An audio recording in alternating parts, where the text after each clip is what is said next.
कानाफूसी है कि भाजपा आगामी विधानसभा चुनाव में अजमेर दक्षिण में नया प्रयोग करने पर विचार कर रही है। बताया जाता है कि इस बार इस सीट पर रेगर जाति के किसी नेता को टिकट देने पर होने वाले संभावित परिणामों पर मंथन किया जा रहा है। ज्ञातव्य है कि वर्तमान में इस सीट पर श्रीमती अनीता भदेल काबिज हैं, जो कि कोली जाति से आती हैं और लगातार 4 बार जीती हैं। बावजूद इसके अगर जातीय कार्ड बदलने पर सोच बन रही है तो जरूर उसके पीछे कोई तर्क होगा। देखिए ये रिपोर्ट। बेशक लगातार 4 बार जीत चुके प्रत्याशी को बदलने का कोई कारण या आधार नहीं बनता, विशेष रूप से जातीय समीकरण को देखते हुए। प्रत्याशी की लोकप्रियता अपनी जगह है, लेकिन सीट की प्रकृति की भी अहम भूमिका रहती है। धरातल का सच यह माना जाता है कि श्रीमती भदेल की जीत में सिंधी, माली व जांगिड़ वोट बैंक का महत्वपूर्ण योगदान रहता है। जिस कोली जाति से वे हैं, उसमें वे अब भी तगड़ी सेंध नहीं मार पाई हैं। कोली वोट बैंक पर आज भी 2 बार कांग्रेस प्रत्याशी रहे हेमंत भाटी का प्रभाव अधिक है।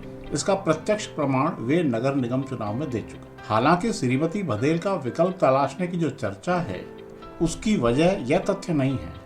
वस्तुतः सिर्फ एंटी इनकम्बेंसी के चलते प्रत्याशी बदलने की दिशा में सोचा जा रहा है। विकल्प के रूप में भाजपा के पास मौजूदा मेयर बृजलता हाड़ा हैं, जिनके बारे में यह धारणा बन गई है कि इस बार उन्हें मौका दिया जा सकता है। हालांकि कुछ जानकारों का मानना है कि उनके पति, जो शहर जिला भाजपा अध्यक्ष हैं, खुद लड़ने पर विचार कर रहे हैं। इसके लिए उन्होंने जुगाड़ भी कर लिया बताया। अब बात जातीय कार्ड बदलने की।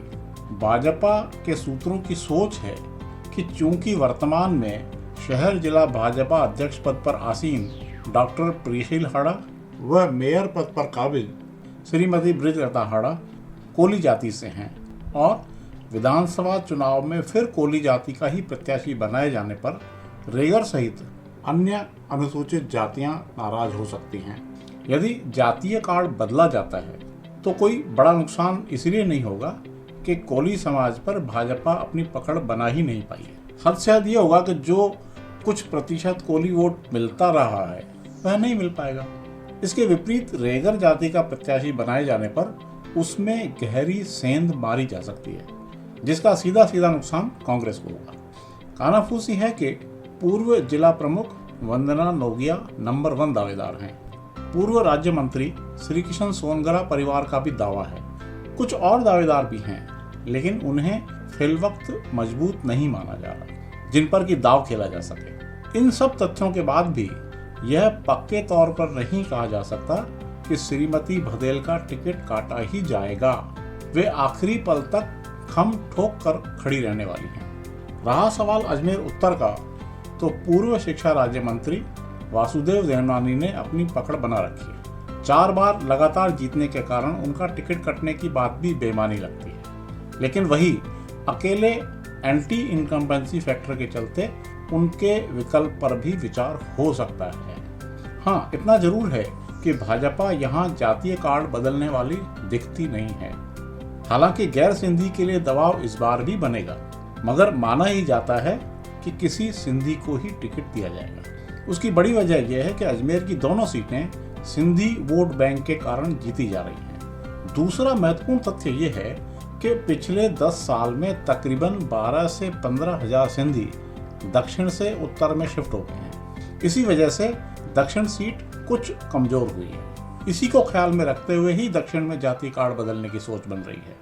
जहां तक देवनानी के विकल्प की बात है, तो प्रत्यक्षतः कंवर प्रकाश कृष्णानी व महेंद्र तीर्थानी की दावेदारी बताई जा रही है। उनके अतिरिक्त संघ के कुछ कम परिचित चेहरे भी उम्मीद पाले हुए हैं, लेकिन समझा जाता है कि इस बार भाजपा अकेले संघ की ताकत के भरोसे नहीं रहना चाहती और किसी सुपरिचित चेहरे पर विचार करेगी।